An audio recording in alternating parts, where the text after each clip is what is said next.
Good morning, folks. We'll get started in a couple of minutes.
All right, good afternoon, everyone. My name is Paul John. I'm the manager of mayoral outreach at Everytown for gun safety.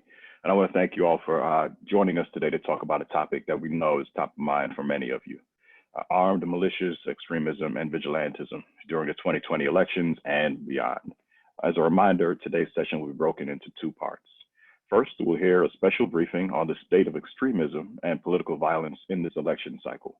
Then at 2 p.m., we'll begin our panel discussion on the actions you can take to address these threats and ensure your residents feel safe exercising their right to vote in your communities. We have a lot of time for questions in both sessions and a few quick things before we get started.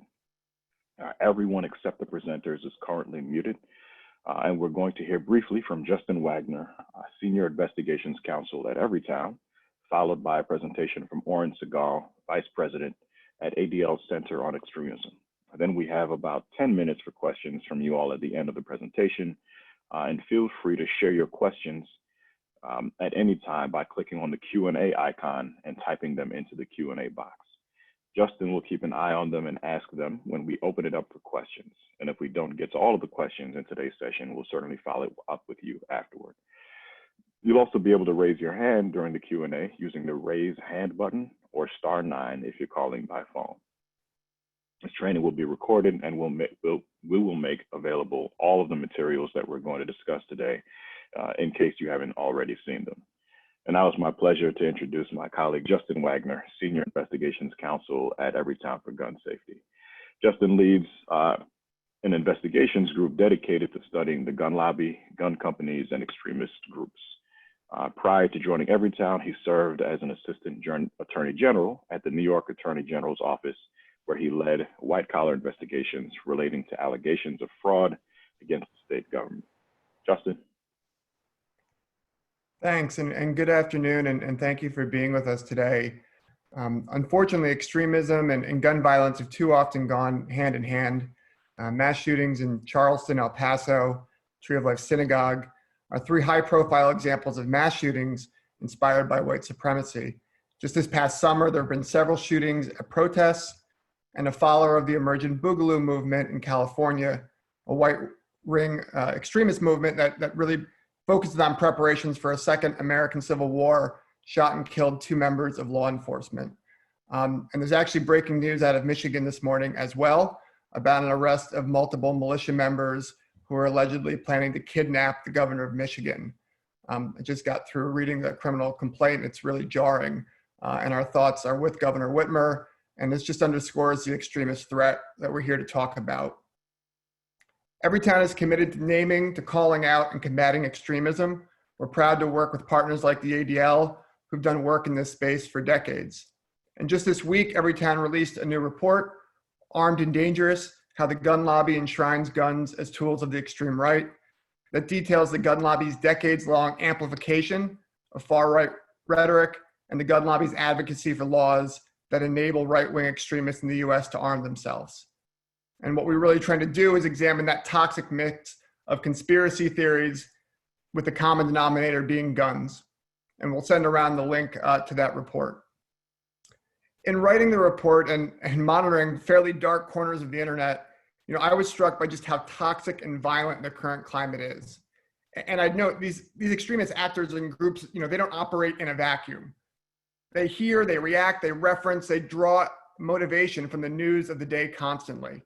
And that's why it's been so harmful in recent years to have messages of xenophobia, racism, fear of outsiders, and these fringe conspiracy theories promoted and validated by political leaders and by the gun lobby. Now, whether it's white supremacists or anti-government groups like militias or other forms of extremism, we need federal, state, and local governments to take the threat seriously and to arm themselves with the most current understanding of extremist threats across the landscape. And that's why you're here today, right? To learn about the threat, and that's what we'll cover in this first segment, and then to hear from experts about how cities and localities can be prepared in light of the upcoming election, prepared to protect the polls from armed intimidation. Now I'd like to introduce Oren Siegel, the Vice President of ADL's Center on Extremism. Oren and his team combat extremism, terrorism, and all forms of hate in the real world and online. They're recognized as the foremost authority on extremism, and the center provides resources, expertise, and training, which enables law enforcement, public officials, and technology companies to identify and counter emerging threats. You've probably seen his name quoted in any number of newspaper articles. So with that, let me hand it over to Oren, and you should be able to share your screen now. Thanks so much, Justin, and thank you all for making the time to be here. Obviously, we're not dabbling in light topics at all, and as Justin noted, just before this call, been tracking sort of the latest alleged plot to kidnap a sitting governor. And so, my focus hopefully today will be primarily on sort of extremism during this election season, if you will, because what we are experiencing in this country is in many ways sort of a perfect storm that creates an environment for extremists to thrive. I'll start by saying, ADL is a 107-year-old organization. Its mission is to stop the defamation of the Jewish people, but to secure justice and fair treatment to all as well. It's a dual mission that, you fight and stand up for all communities in order to secure any one community.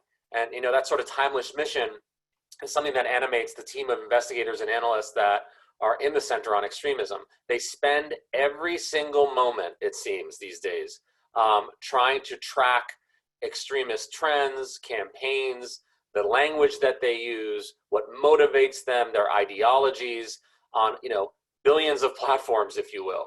I always say, the spaces in which my analysts and investigators are spending much of their time is the same spaces I believe people's children are spending their time getting education and entertainment. And that's sort of the tricky part of the threat today is that, what was mainstream and fringe are now combining. What was easily accessible and hard to access are sort of those boundaries are breaking down. And I think we're seeing how, this is playing out, during the election. So I'm sharing my screen now. So if it's not showing up, somebody can sort of give me a heads up.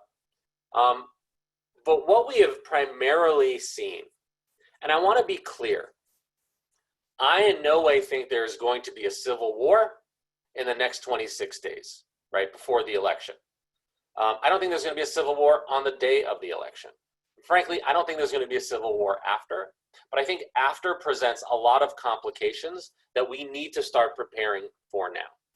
What we have seen over, a relatively small arc, right, since January, are individuals who feel that the only way that they can express themselves against these concepts of people taking something away from them is to show up, arm themselves, and become the front line against what they perceive to be tyranny or, taking away freedom. Now, the idea that something is being taken away from somebody is critical in understanding what motivates extremists. For white supremacists, the idea that somebody's taking away their culture, has led to violence, as we heard Justin mention, El Paso, Pittsburgh, around the globe, really. For militias, it's been guns historically. The idea that someone's taking away your guns has led to, violent reaction. And so now we're in a place where some of these extremists believe that their country, their election, their rights are being taken away. And again, these are very, very powerful narratives that are steeped in disinformation, but are also created in spaces in which these echo chambers have an impact beyond just the extremist circles themselves. And so what we've seen is from, pandemic, which creates fear and anxiety and uncertainty, which are the perfect atmosphere in which extremists can recruit. These reopen protests to social justice protests, where extremists use that as an opportunity to further amplify their agenda, gather people around in opposition, in that case, to Black Lives Matter or conspiracies about Antifa. And now, having almost practiced throughout the year at reopen protests and social justice protests, the fear is, will some of these extremists feel like they have to come out now and, protect voting stations or, be seen? Now, I want to be clear. The last thing I want anybody to think is that people should fear going out and voting, right? We don't want to become part of the problem by amplifying extremist messages and in some ways creating fear and anxiety in communities. We are tracking what the extremists are saying. We can't ignore the sort of trajectory of the violence and of them arming themselves to intimidate. But we also need to be careful not to overestimate it. Right now, I can't tell you that there are plots or plans for extremists to show up at specific voting stations. And so we have an opportunity, and I think you'll hear this at the 2 o'clock hour, about what is required in terms of speaking out. But this is what we do in the Center on Extremism, is track the narratives. And we are seeing this concept of civil war. We are seeing them talk about encouraging an armed conflict, because for some groups, it's the chaos that has been brought by the pandemic, by the economic problems, by a whole host and a series of issues in this country that they believe is required in order to start a civil war, or for the white supremacist accelerationists, a race war. And there was an incident that occurred in Kenosha that I think really speaks to how the threats are evolving. People often forget that most extremists don't actually belong to extremist group. And many of the violent attacks that we've seen over the years have not been carried out by card-carrying members of a particular group. These are people who are motivated by ideology, right? Motivated by a lot of the narratives and tropes that they see online in particular. And in Kenosha, we have to consider this. For whatever reason, a 17-year-old felt that he had to show up at a protest against police brutality to protect a business or to protect freedom and to show up armed. And this is somebody who, despite some reporting, there's little evidence was actually part of any extremist movement at all. Was not even part of a Facebook group that had been calling for people to show up and arm themselves. So it's when, for lack of a better term, your average everyday people also feel that they have to show up armed to protect perceived slights. That's when the danger gets a little bit more complicated. That's where, social media amplifying the messages of hate becomes a problem, because we know it's not just extremists who are impacted by that. And these disinformation campaigns that are playing out, whether it's from QAnon, by the way, whose sole purpose seems to be to undermine democratic institutions at a critical time, by the way, or other efforts, domestic and foreign, to convince people that they should be skeptical about our democratic institutions, skeptical about whether this election is truly going to be free. And when those elements are put forth in these extremist spaces and then echoed in our public discussion on our cable news channels from those in the highest office, it offers a sense of legitimacy to some of those narratives that extremists are putting forth, right? So this is what we're battling it's not so much that somebody is going to show up armed in front of a voting station in some swing state. You know, God forbid. It's that on the way to that voting station, on their phones, right, behind their computers, in conversations with family and friends on their Facebook page, you know, they may come across the type of disinformation that may actually have a greater impact on whether they feel this is legitimate, whether they can go out and vote. And so we have dual challenges, you know, information, you know, motivation, the way that our communication technology tells us what is right and wrong, and then those who want to exploit it, the extremists who never miss an opportunity to leverage a crisis. It's those folks that we have to be particularly careful of. These are the folks that we're monitoring every day, but we need to do so in the context of the broader public discussion. So I'm going to stop there. Happy to take any questions anybody has, and just really appreciate having a couple of minutes to talk about some of these broad strokes. So thanks.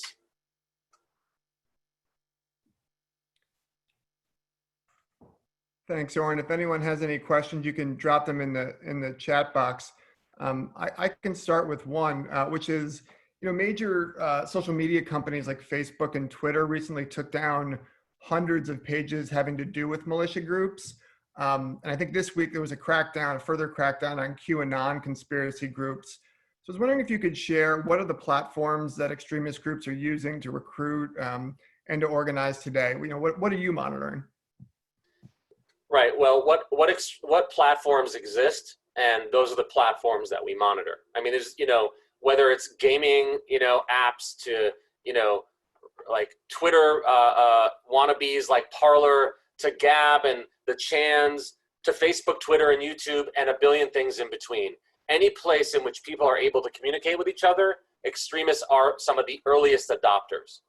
But I would say that it's not just uniquely extreme spaces. You mentioned some of the takedowns of QAnon and these militias, some which are frankly more effective than others. I mean, we've done research that shows after many of these takedowns, we're able to find, you know, more extremist groups and spaces because they're really good at changing their names and finding ways to try to avoid detection, right? That's why you need to have a real deep expertise in them. But listen, it's something, right? It's not unreasonable for users of any of these platforms to expect that these companies will do what they can to protect communities, to protect their users. But there is a challenge. And the challenge is this: we can't assume that the calls for violence and civil war are going to be on a boogaloo site, a militia group. They're occurring on the comment sections of spaces that you wouldn't necessarily think are extreme. And that's why this is where that mainstreaming and that blur between what used to be fringe and what used to be mainstream is changing. That's very helpful. Thank you. Have a couple of questions here that I'm reading in real time. There's been some reports about whistleblowers within DHS alleging the current administration not taking the threat of violent white supremacists serious enough. Do you have any concerns about where DHS is and their level of commitment to the threat, especially with respect to white supremacists? Yeah, I mean, ADL's been on the record very concerned about the lack of funding to certain efforts to count and understand domestic extremist attacks and plots. Like, I mean, fundamentally, the Terrorism Prevention Act would help get just basic data on these issues, because how do you resource to the threat? You need the data. We've seen elements of DHS be defunded that are focused on domestic extremism. And so, for us, it's always been an effort to make sure that the government is not downplaying domestic extremism, especially when the focus was on ISIS and Al-Qaeda. But the good news is there have been multiple hearings, of which many at ADL have been part of, on white supremacy, on domestic extremism. FBI recently announced that is the sort of primary threat in this country for the first time. DHS has reiterated that. So while we may not be getting an administration that is putting the full force and recognition of these issues, within the law enforcement community, that recognition is there.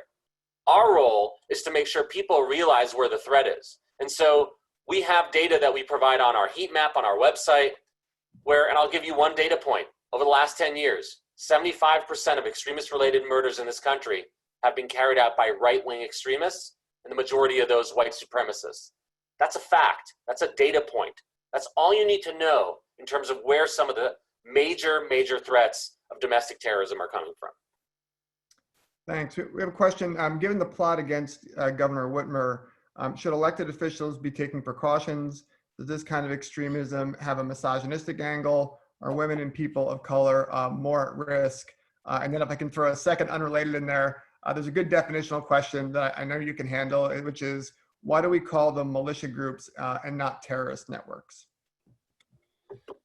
So in terms of the specifics on this group, which seems to be, I mean, a dozen or even more people have been arrested for this plot based on early reporting.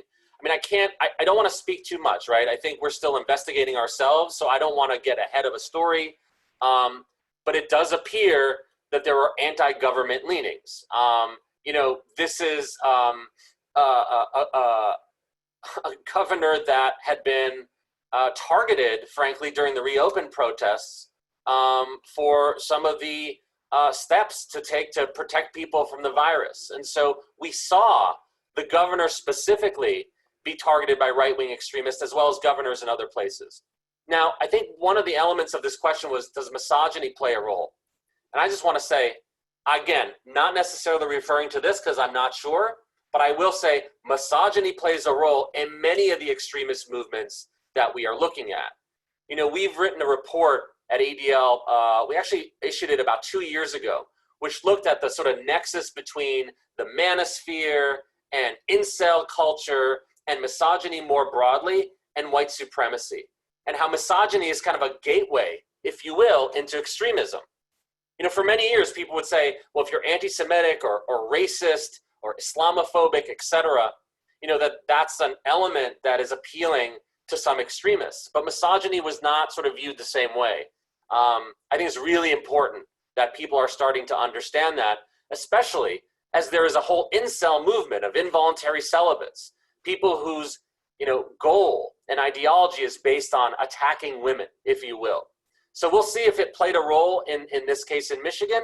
I'll just say I would not be surprised. And then the second question there was about why are they called militias and not terrorist networks, I think. That's right. So, I mean, part of that is, you know, we don't have domestic terrorists as a designation in this country. We don't designate groups in that way. You know, so the United States will designate foreign terrorist organizations like, you know, Al-Qaeda and ISIS and Hamas, but there's no similar designation here. And so a lot of the sort of legal remedies and charges that people face are sort of adjacent to, you know, the issues that occur without it being terrorism. So, you know, gun charges, drug charges, etc. But, you know, part of this really is just a semantic issue. And at ADL, I mean, we view domestic extremists like militias and white supremacists as terrorists. You know, we've written a whole report of 25 years of domestic terrorism. So whether it's officially categorized as such, you know, in sort of legal ways, we certainly recognize the role these groups play, these networks, in terms of terrorizing communities and the impact that they have. Thanks. Just had two more questions. I'll take them in turn.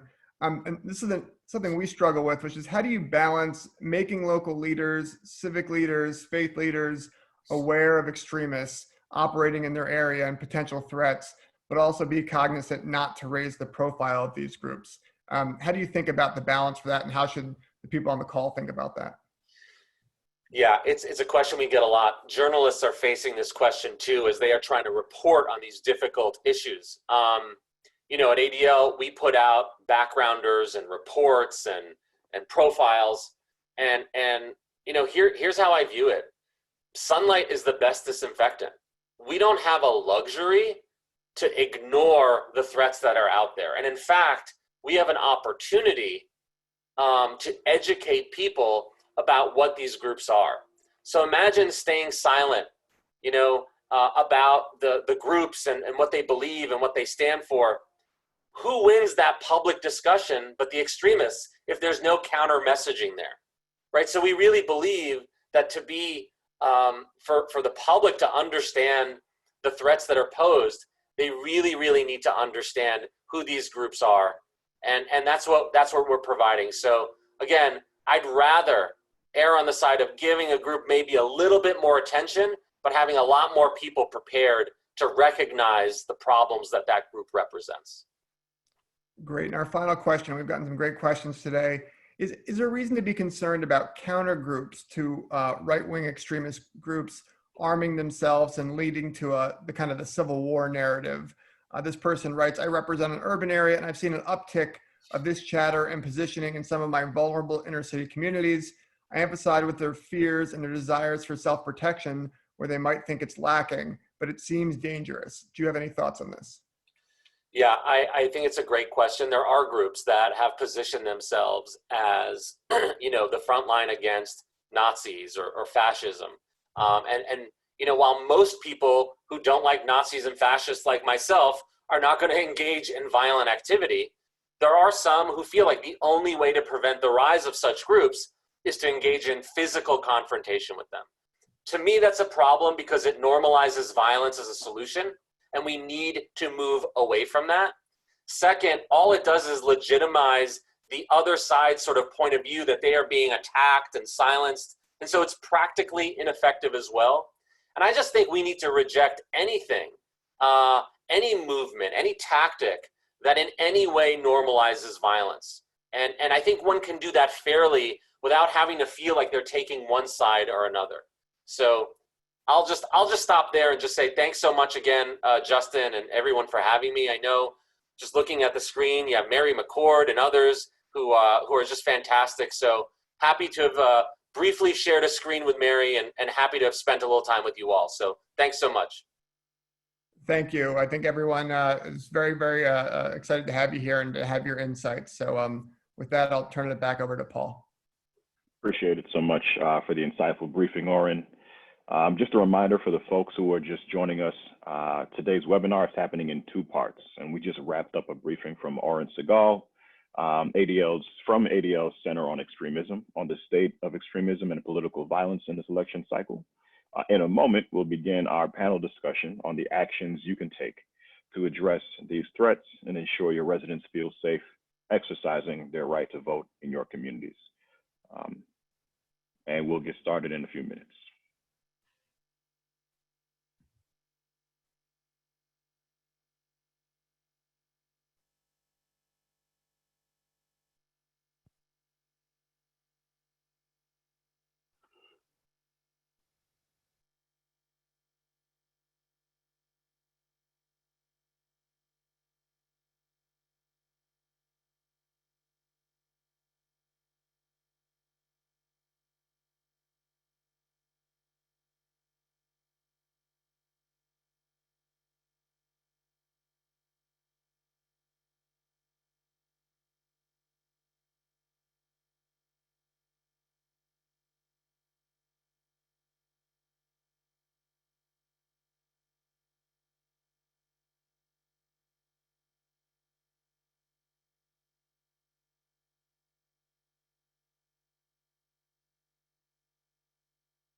Good afternoon for those on the East Coast. For those of you joining us, my name is Paul John, and I'm the manager of mayoral outreach here at Everytown for Gun Safety. We're going to begin our panel discussion on the actions you can take to prevent and prepare for armed intimidation at the polls and ensure your residents feel safe exercising their right to vote in your communities. And leading us in this discussion today is my colleague, Janet Carter. Janet is the Director of Issues and Appeals at Everytown Law. She directs our litigation team's work relating to the Second Amendment and other complex constitutional and legal issues. And just before I hand things over to Janet, a quick heads up that Mary and Raul will be keeping track, that I will be keeping track of time in the background and might interrupt here or there with a 1-minute warning to make sure we stay on time and allow room for questions from all of you at the end. And with that, I'll hand things off to Janet. Thanks, Paul. I'm getting a message that I can't restart my video that the host has to right. do. Great. I'll ask you to start video. You should be good to go. Great.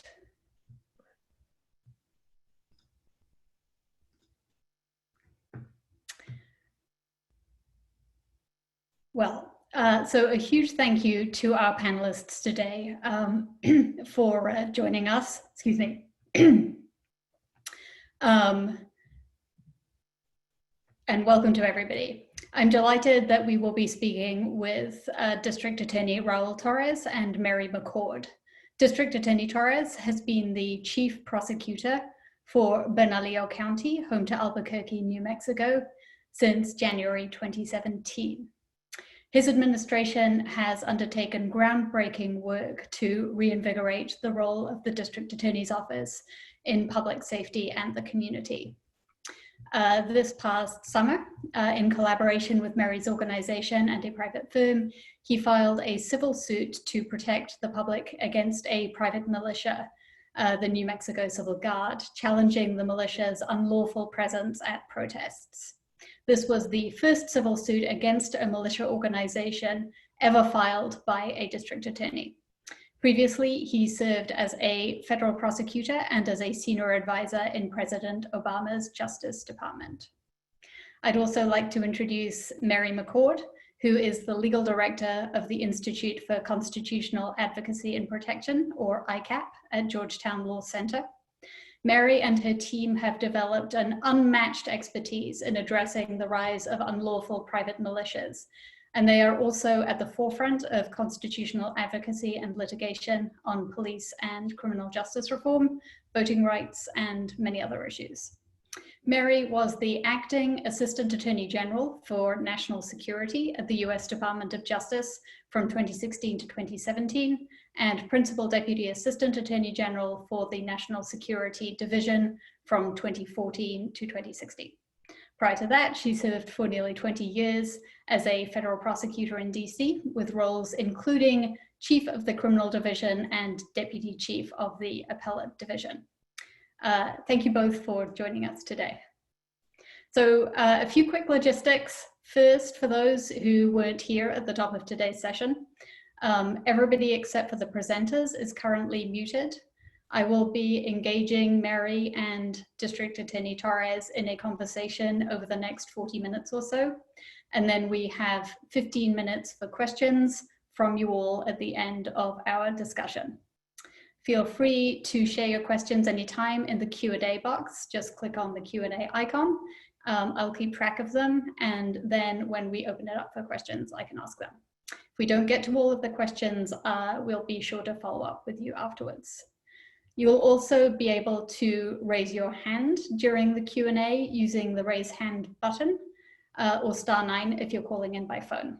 This training will be recorded and we will make it available. We'll make available all of the materials that we're going to discuss today in case you haven't already seen them. I also want to let you know that we have a reporter from CNN, Bob Ortega, joining us to observe the panel discussion. Bob and his colleagues have been reporting on the issues we'll be discussing today, and they're interested in learning more about the actions local leaders can take. Please know that Bob is observing this conversation on background, which means that he will need to check in with us before attributing any comments to our speakers or to any of you. So please feel free to, please feel comfortable asking questions. But that said, if you would prefer to submit questions anonymously, you're welcome to do that. You just need to, when you select the Q&A icon on the bottom left, I think, you'll see that there's a box you can check to submit anonymously. So let's get started. This part of our presentation today is about the good news, about the fact that elected officials have a lot of tools available to help ensure a safe and successful election this year. As I hope you all will have seen, Everytown issued a fact sheet this week to give mayors and other elected officials a roadmap to help prepare. We set out what we think are the most important legal protections against voter intimidation and armed intimidation that already exist. And we link to the separate guidance that Mary and her team have issued on unauthorized militias. And then we talk about some of the steps to take now to protect voters and election officials over the next month or so. We really hope you'll find it useful, and we're happy to answer questions that anybody has offline. As we were working on that fact sheet, we kept as our touchstone the fact that we all want to maximize voter participation. And this connects to something we heard in the previous segment. We're concerned about the possibility that some people might be planning to interfere with or intimidate folks at polling places. But we're also concerned about amplifying what we hope is a small possibility to the point that it becomes self-fulfilling, or that by raising legitimate concerns, we might end up deterring some citizens from voting. And I think that's a useful starting point and frame for our conversation today. So I would like to start by asking you, District Attorney Torrez, what kinds of things are you most concerned about in terms of voter intimidation in Albuquerque this fall? And how are you managing this tension with not wanting to amplify those issues? Thank you, Janet, and I want to thank Everytown for hosting this important conversation. I think, like everyone on this call, my community, like most communities around the country, is in a new political environment. I mean, we have seen the use of rhetoric that used to be confined to, I think, the fringes of the electorate and to fringe groups suddenly being repeated by leaders at the highest levels in this country.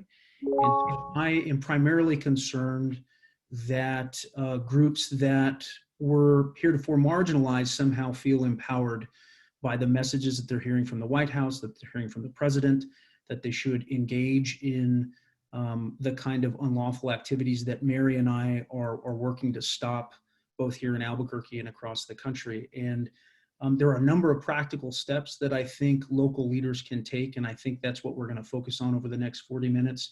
But I think the most important thing to take away from this is that there are in fact tools.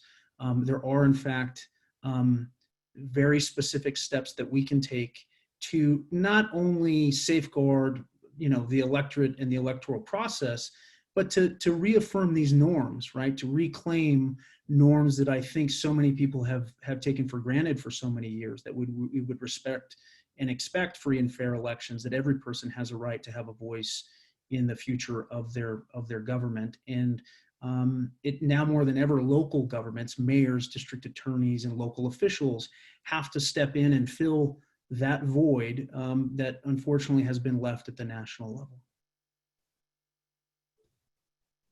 Absolutely. So let me turn to you, Mary, to talk a little bit specifically about militias. This is something that you and your organization have been leading the way on for years. And can you start out by telling folks what militias are and why it's important for us to be talking about them now? Yes, sure. And again, thank you to Everytown for putting this on, and thank you to Raul for being here and everyone who's present, because this is really such an important and timely topic.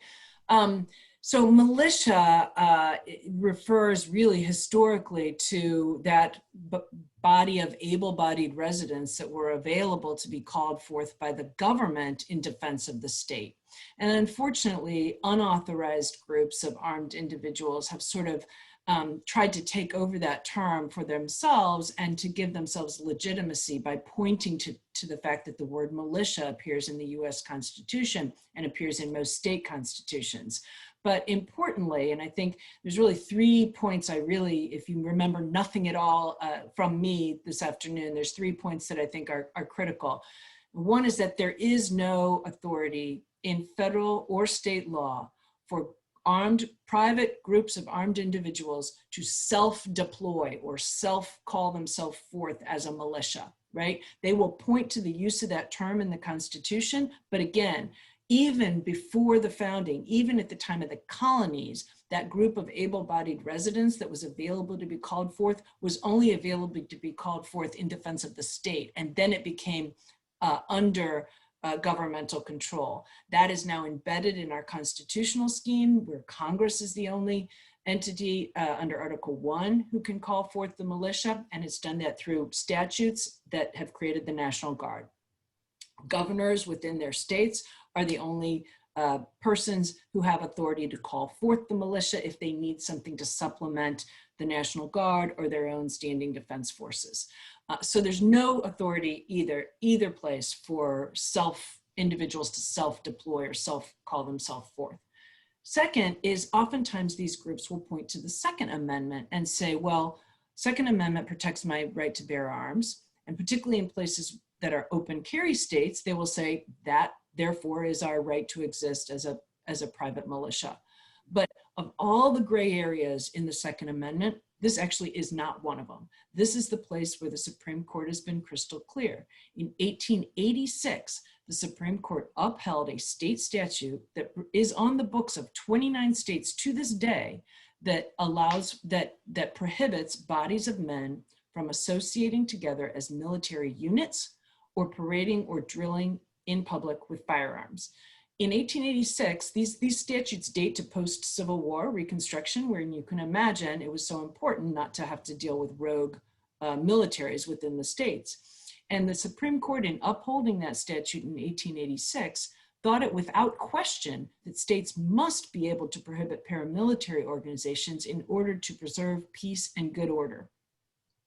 Fast forward to 2008, in the Seminole District of Columbia versus Heller decision, the Supreme Court there held for the first time that the Second Amendment protects an individual right to bear arms for self-defense, and pointedly contrasted that with what it doesn't protect, reiterating its holding from 1886 that it does not prevent states from prohibiting private paramilitary organizations. So that's the second point. The third point leads directly from the second. All 50 states prohibit private paramilitary organizations, either through state constitutional provisions, statutes like the one I just mentioned, or other statutes against paramilitary activity and statutes that prohibit armed groups or just any individual from falsely assuming the functions of peacekeepers, law enforcement, or public officials. Thank you. We also had a specific question that came in advance of today's meeting from one of our participants who was interested to know if there are any particular groups or even insignia or uniforms that people should be looking out for, that local officials should be looking out for. Do you have any thoughts on that? Are there any groups that have kind of evolved to the point where, from a legal perspective, the grounds have already been established for taking some action against them? So, I mean, that kind of gets to the question of how do you know if you see this group of armed individuals, whether it is an unlawful militia or whether it's a group of guys or girls, I guess, just bearing arms for individual self-defense.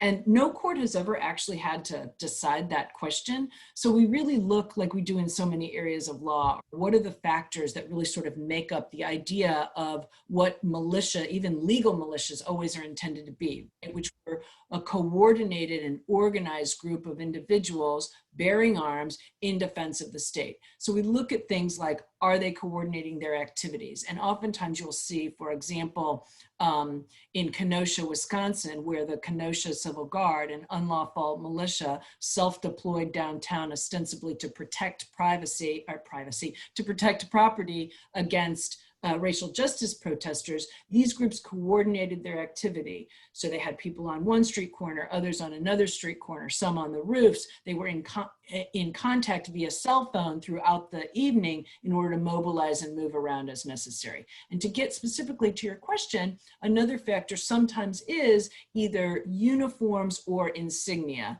But I don't want to put too much weight on that, because you will often see these groups also come down in t-shirts with their long arms and coordinating themselves. Now, in their most obvious form, they're in full military gear, and they'll have a patch, like say the 3%ers with that Roman numeral 3, or other patches, the Lightfoot, they have an insignia. A number of them do have an insignia. So certainly if they call themselves a militia, they have uniforms, patches, that all helps to show that they're there as an unauthorized militia as opposed to individuals.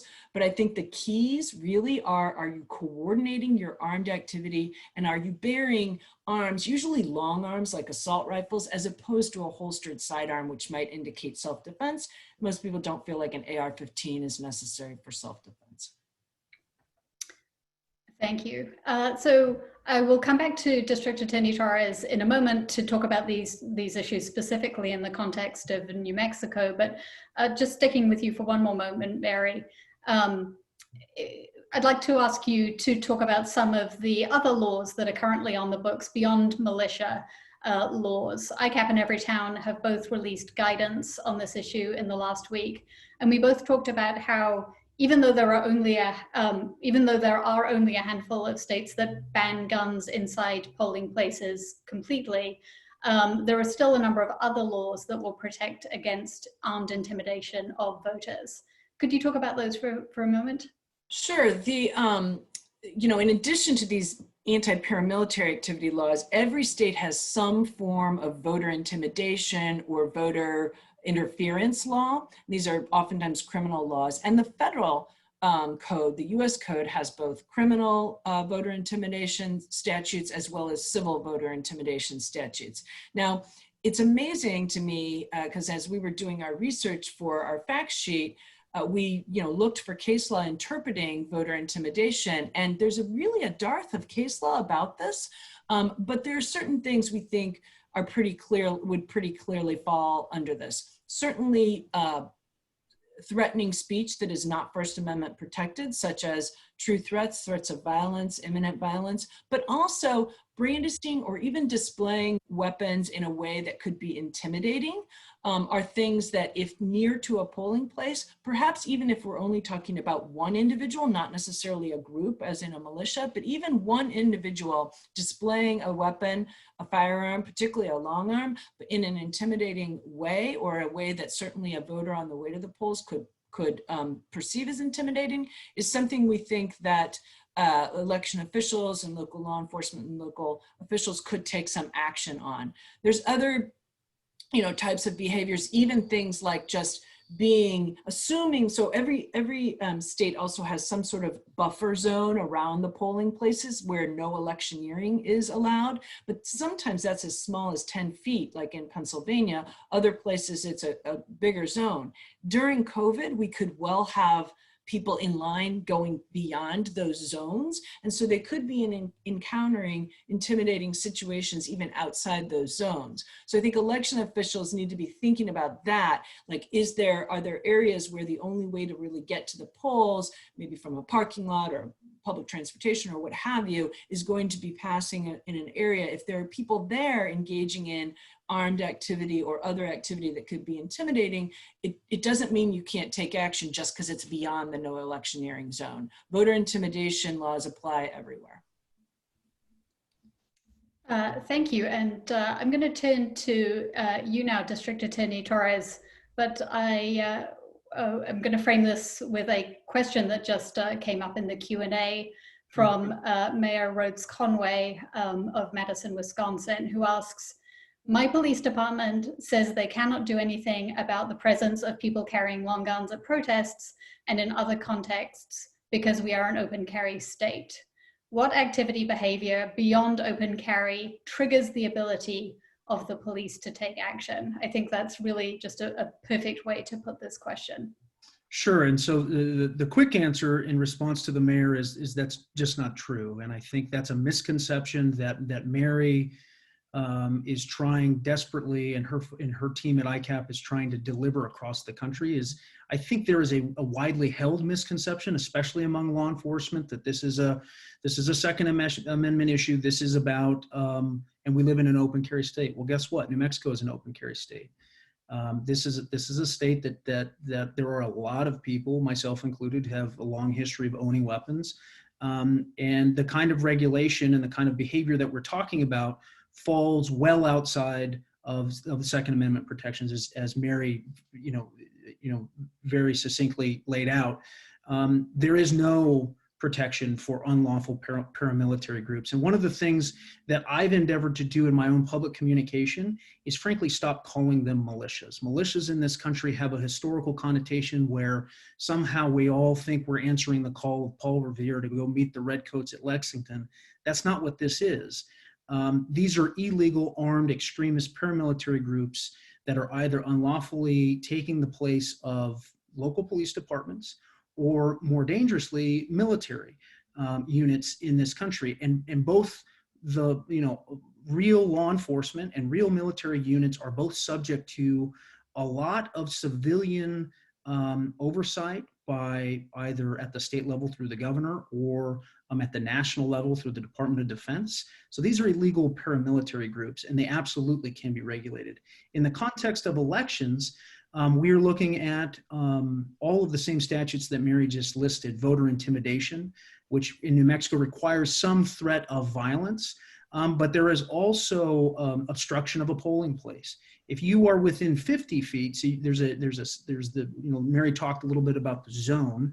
You can't do electioneering within 100 feet of the polling place, but if you don't have business in that location and you are not there to vote and you are not a designated election official, you can't be within 50 feet of that place. And if you were just present there, that potentially could be construed as obstructing someone else's access to the polls. So there are a lot of tools, and I would encourage the mayor to work with ICAP or their attorney general to really go through the crimes associated with the election code. I just sent a letter to the chief of police and the county sheriff offering a free online training for all of their officers. We're going to be staffing, my office is going to have an on-call team of about 10 prosecutors and investigators. But first, everyone has to have a training. I know at least in some communities in California, they're handing out cards to frontline officers so that they understand what the codes and the crimes actually are. But we have to do everything we can to stop this misconception. And frankly, elected officials outside of law enforcement really have to push back on a lot of officers, because there are police officers who have a very limited understanding of the law, but that is perceived as actually being the law when it is not. Thank you. I will just throw in a pitch here for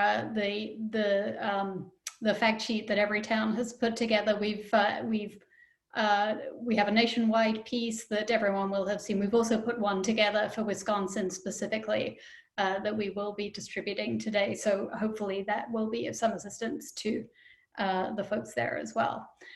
So staying with you, District Attorney Torrez, and I might try to ask you to get even more specific about the law in New Mexico and what you might say specifically to folks in the police department. I have the text here. I'm going to try and quote it. The voter intimidation law in New Mexico forbids inducing or attempting to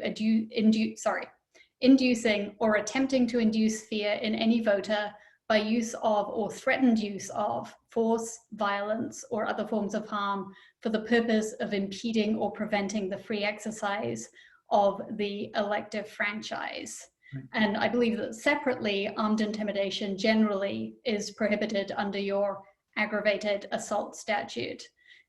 Could you talk about just kind of physically what somebody might be doing that you would be telling your your police departments that they should look out for, you know, in terms of the way that they're displaying the gun, the way that they're holding it for folks who are showing up with guns specifically? Well, I would start with the focal point for most prosecutors in any criminal statute that we're talking about has a lot to do with intent. Certain conduct that you would engage in out in the desert with your friends, if you're yelling about, you know, the travesty of some electoral outcome and you're heavily armed and you're not near a polling place, that's not going to be a crime. But if you're standing right next to somebody who's waiting to exercise their right to participate in a free democracy, it would be. If you are displaying the level of force that Mary indicated, you know, having a weapon. A lot of times, you know, we require in most ag assault cases in the country require a brandishing, right? You're really leveling the weapon at somebody and giving them the sense that you're going to use it.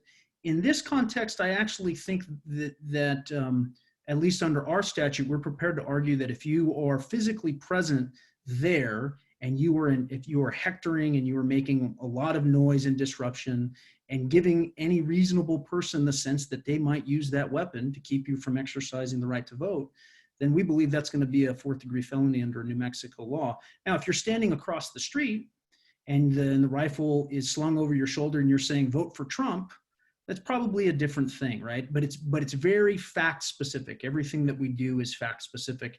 And that's why it's incredibly important to have the infrastructure in place so that you have the ability, if let's say a police officer in Madison or some other community is dispatched, that frontline officer is probably not going to know exactly what is this obstructing a polling place? Is this voter intimidation? Is this nothing at all? Is it the rightful exercise of your First Amendment? You need to get on the phone with a trained prosecutor and run through those facts. You have to have the ability to do that in real time. So rather than trying to answer sort of every hypothetical here in the webinar, I would encourage people to really examine whether or not you have the infrastructure in place to kind of have the real-time analysis that you're going to need. And that's what we're planning to do here, is to staff this up and hope that the phone doesn't ring at all. But if it does ring, we need to be prepared for that. Absolutely.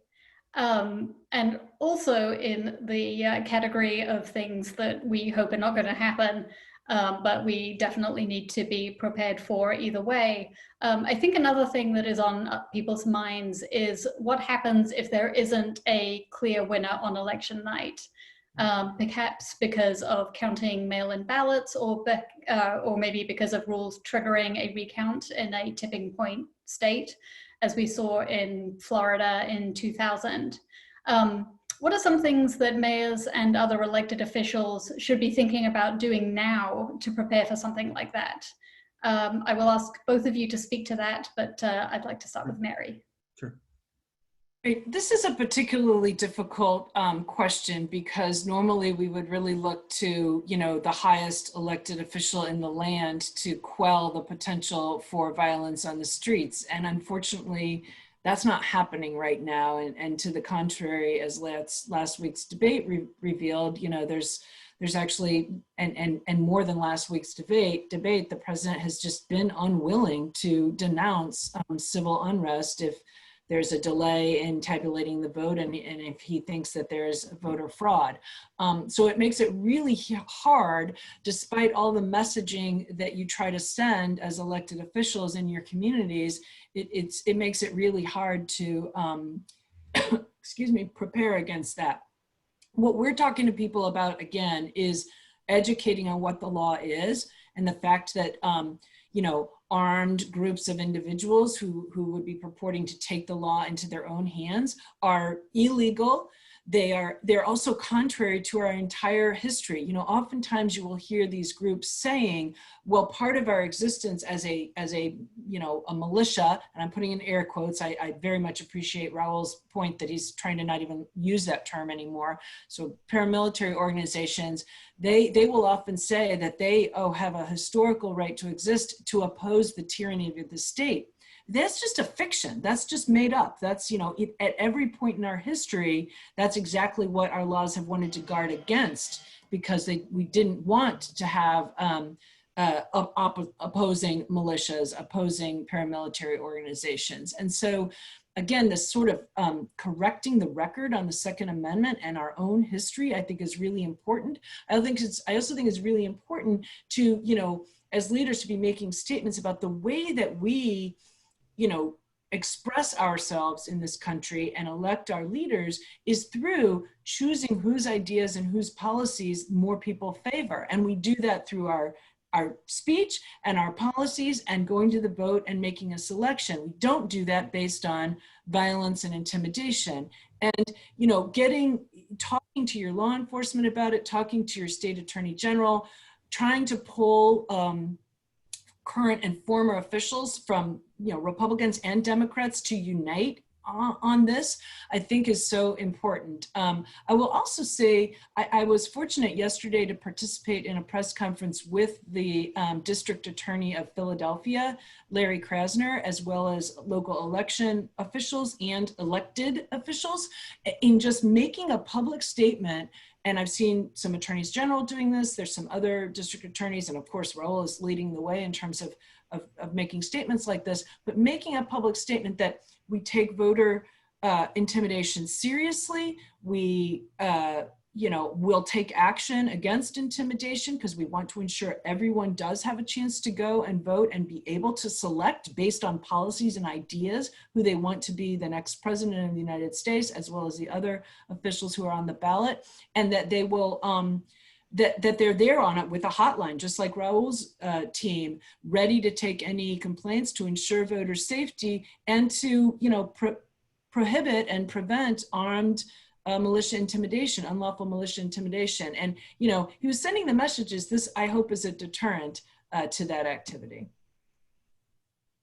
Yeah, I think that's right. I mean, you have to have people who are in positions of authority, drawing a bright red line, saying we will not tolerate this, and frankly, you do it in a nonpartisan way. I know in the last segment there was some discussion about whether or not you had people engaged in this activity on the left. We haven't seen the level of organization, the use of military tactics, and those sorts of things. But I encourage everyone who's going to do this to be unequivocal that it is the behavior and not the ideology that we are going to take action against. We need to plan for early voting, obviously election day, and then anything that may give rise to, again, these illegal paramilitary groups to assume any kind of role in deciding the course of our democratic system.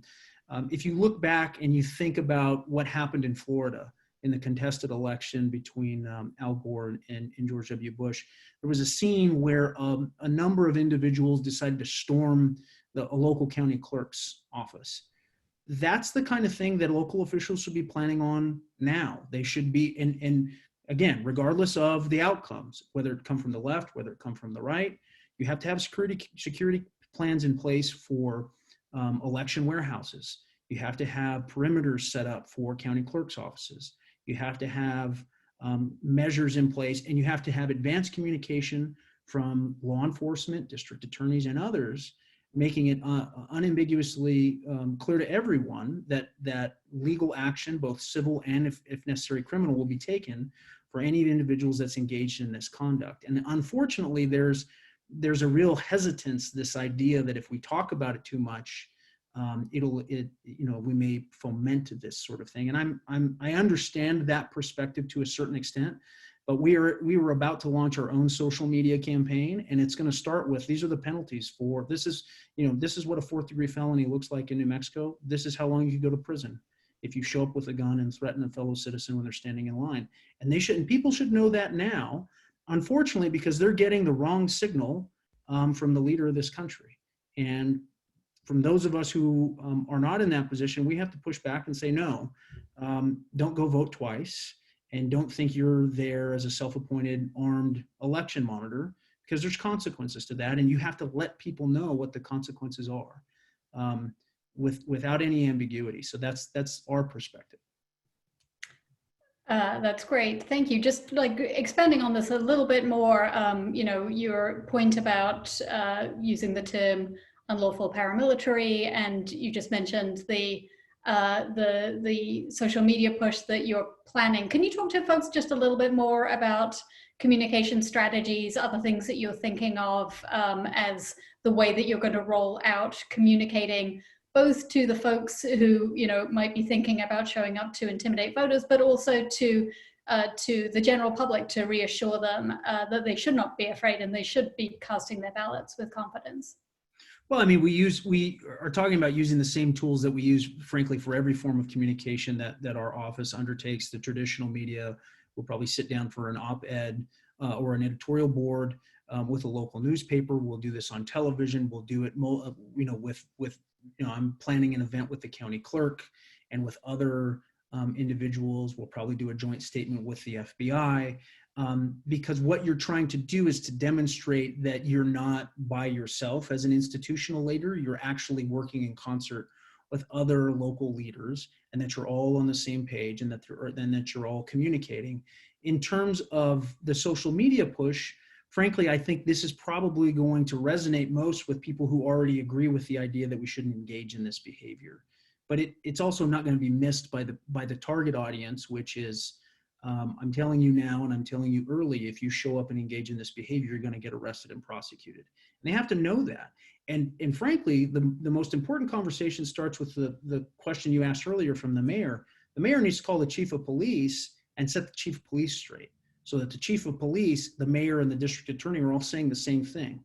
Because that's the worst situation that you can find yourself in, where an elected mayor and a district attorney are prepared to act, and you have someone in law enforcement who it sounds like doesn't understand the law and maybe misunderstands his or her obligation.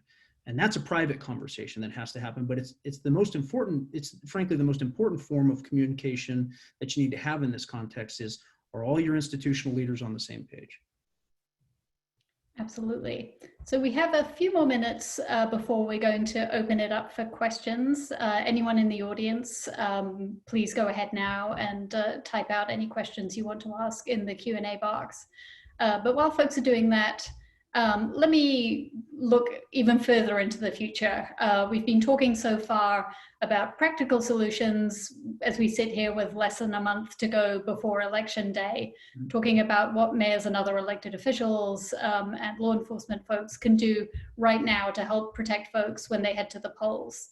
But there will be more elections in the future, we hope. So I would love to hear your thoughts about the longer term, maybe your wish list for the future. What firearm or paramilitary related law change do you think would make the most difference when it comes to protecting voters from intimidation? Mary, I'll start with you on that. That's an easy one for me. Far too many states have firearm regulation preemption statutes. I think about 43 states, and these are state statutes that prohibit local officials, like everyone on this call, from taking any kind of action, ordinance, resolution, sometimes even just administrative action that would govern the possession or carrying of firearms. It also governs distribution and things like that, and I'm less concerned about that. But the single action that I think would best protect public safety in situations where there's the potential for violence, whether it's a protest where you have opposing ideological views with a history of violence that you're worried about, or whether it's an election where you just want to make sure everyone feels safe, local officials ought to have the ability to say, for this period of time, maybe not forever, although frankly, I think you ought to be able to say it forever, but at least for this period of time, during a protest, during the election where the polls are open, we're gonna ban firearms. You absolutely should be able to do that for public safety. Law enforcement, mayors, elected officials should not be put in the position of having a situation they know could result in violence and injury and destruction of property and have their hand tied behind their back and have to allow firearms at that event. That's just, frankly, horrible policy, and it's horrible for public safety. And I can't really imagine that any police chief, if you ask them, during a protest what they'd most like to be able to do, I think they'd probably all say ban firearms. But many of these statutes having draconian penalties if a local government tries to ban firearms and gets sued. Oftentimes they have attorney's fees provisions and sometimes even trouble damage penalties if you're on the losing side of that. I will tell you right now, I've been interested in litigating this for 3 years because I just feel like this is something where jurisdictions ought to be able to have the ability to protect public safety in these kind of situations. And many jurisdictions are too afraid to litigate or they're too afraid to do anything because they're afraid they'll get sued. So if you find yourself in a situation like that, and I know Everytown's interested in litigating this too, because we've talked about it. We do all of our work at Georgetown pro bono, and give us a call and we'll see if we can't help you out. That's my wish list. District Attorney Torrez, how about you? Well, as with most things in this space, I defer to Mary and her expertise. I would tell you that, we are one of those jurisdictions where we have a prohibition against municipalities and local governments enacting any of those statutes that may impact the possession of a firearm, the use of a firearm. I don't think that's the way to go. I think especially in large urban areas, we ought to have the ability to set their own rules. I think with specific regard to elections, it should be absolutely prohibited to have a firearm anywhere near an election site. I mean, we do that even in a place like New Mexico. Like I said, it has a long history of open carry. We have a good sense to know, well, you shouldn't have a gun in a bar. You shouldn't have a gun in a school. Seems to me like you probably shouldn't have a gun in a polling site. So, and that should just be a blanket exclusion, and it should be extended. The other thing that I think makes a lot of sense is a lot of things with the election code have to do with the space. How much is it? 50 feet, 100 feet, things like that. I think, especially in those jurisdictions that have these long trailing lines, because there's been an attempt to deny access, frankly, to people exercising the franchise, where you have people standing in line forever. Well, it doesn't make any sense to have a 50-foot exclusionary zone, but people standing in line is a quarter mile long. So that zone should extend for however long people are standing in line, and at a minimum, maybe 500 feet, maybe 1,000 feet. You shouldn't go anywhere near these polling sites. I think so. Expanding those zones and absolutely excluding firearms would be the best way to ensure that we keep this as a space that is safe for everyone to exercise their constitutional right. Thank you so much for that. We can all hope for some legislative change in the future, I think. And one thing I think we haven't mentioned that I do want to throw in there is the fact that a lot of polling places are in schools. If you look at the recommendations from the documents that the Association of Secretaries of States have issued, you see that they've actually mapped out just how many states either require or strongly prefer schools as locations for polling places. So of course, folks should be thinking about prohibitions on guns in schools, which are much more abundant, I think, than prohibitions on guns in polling places specifically. So I would love to get some questions from the audience now. If anyone wants to raise their hand or type a question into the chat box.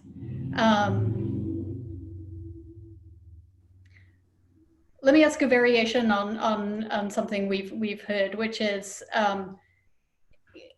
do you have any thoughts about like having a united front in your jurisdiction, District Attorney Torrez? You mentioned, getting everybody on the same page up front, by having those conversations with the AG's office, the police chief, and so on. Is that something is it a structure that exists that is always going to be there to create those dialogues, or do you think that in some places that's something that people need to focus on getting set up in advance of the election now? Well, my sense is that if you can't get this done with a phone call, with this, amount of time you've got left before this election, probably you're not going to be able to get it achieved. If someone is clearly takes a different point of view and an interpretation that is grounded in ideology, you're probably going to need an attorney general opinion or some declaratory action from a court to clarify for other institutional leaders. My hope is that the people, at least at the local level, are not so infected by this partisanship that they can't have this conversation, and at least come to some understanding about what the ground rules are. I think it's especially important for district attorneys and attorneys general to step in and provide this guidance as lawyers. There is, almost every American I know has a very sure understanding of their constitutional rights, which may or may not actually be grounded in the Constitution itself. And that's why it's important for, trained professionals and attorneys, and especially those of us in official positions, to really help delineate what the boundaries are and then educate others. And so that's part of the reason we made the offer to our law enforcement partners, is to dispel, and we did it in a very open way, right? You can ask these questions, you can go through this, and I can have an opportunity to sit down with the same officers, because I have to train those officers on the Fourth Amendment, the Fifth Amendment, lots of other things. So they're used to getting trained by us. So if I can couch it in those terms and answer their questions about open carry and lots of other things, then hopefully we can dispel the myths and start really talking about what the law actually is. And we have a question here that I think it's a different kind of way to prepare with other folks for figuring out the best way to address these questions. It's an anonymous question. Have there been conversations with other prosecutors from across the country on protecting the vote and armed intimidation? Is that, so the short answer is yes. I think actually Mary and I have had Zoom presentations to a number of different groups, including prosecutors around the country. It was I think a limited conversation, mostly with big city, probably more progressive prosecutors around the country. So I don't think this has been sort of discussed broadly through some of the national associations, but there is certainly a core group of mostly big city prosecutors who have started to have this conversation. And I know that the team at ICAP is actively working with a number of jurisdictions. And that's one thing that I always encourage, and I would encourage the mayors, if you are working with a district attorney who says, well, we don't do anything like this, well, neither did my office before we started doing it, and we wouldn't have done it if we didn't have somebody like Mary and ICAP available to sort of guide us through the process. So there are resources there. So the first step is just making sure people understand that this is what ICAP does. They specifically help understand the contours of these very tricky issues. The First and Second Amendment and what is allowed and what is not something that most line prosecutors in any city is prepared to really get into. But that's why we're fortunate to have people like Mary to call on. And if I could just add to that, we have actually, because the demand is becoming so great, to consult with local officials, concerned residents, state officials, we have actually brought together a coalition of nationwide law firms, big names like Jonesdale, Melvin E. Myers, Wilmer Hale, Hogan Lovells, Aiken Gump. I hate leaving anybody out, but even more than that, who have all said, we want to help with this effort on a pro bono basis. So my team is very small, but we're now meeting weekly with this group of law firms to kind of go over what we're all working on, who we're working with. And so in terms of efforts that you might want to undertake or you might be talking to your city attorney or your local district attorney or Commonwealth attorney, and everybody's like, I don't have resources for that. I mean, there are resources available. These are attorneys who want to be able to help protect the vote. And some of those firms help us get our fact sheets out. Janet, did you provide, or will you provide the link to our fact sheets, or I can put it in the chats? We've also distributed those. We're trying to distribute as widely as we can, including to like associations for districts attorneys. We sent to all the state AGs, all the state secretaries of state. We're sending to municipal lawyers through the International Municipal Lawyers Association. Probably each of you, your city attorney probably belongs to that. And I'm speaking so often, frankly, I'm really tired of listening to myself speak. So we're trying really hard to get the word out there and hoping that it's resonating. Yes, I'll just echo the same from Everytown's perspective. We have been doing a lot of work on this. We stand ready to help anyone. We've issued this fact sheet that does link to Mary's team's work, and I think you know, the two I think complement each other. I think we have slightly different angles on these things, so we're absolutely ready to speak to and help anyone who has questions about any of these issues and anything in our fact sheet. So it looks like we don't have any other open questions. So I will say just a huge thank you today to District Attorney Torrez and to Mary. I think that was a really helpful discussion for me. I hope it was for everybody else. Our next MEGU is going to be on October 29th at 2 p.m. We will be joined by the National Network for Safe Communities, who will be discussing group violence intervention and intimate partner violence intervention. We'll be sending the registration link soon. Please don't forget to complete the survey about this session as soon as you sign off. We are here to support you between now and Election Day, as is ICAP, and in the days and weeks that follow, and your feedback will help us tailor that support. And keep an eye on your inboxes, as our mayor's team is going to start sending a weekly election-related blast on Tuesdays starting next week to share updates on new resources. Again, if you have any other questions or you would like to set up a follow-up call or meeting with our team, please let us know. But with that, thank you all so much, and thanks again to our panelists.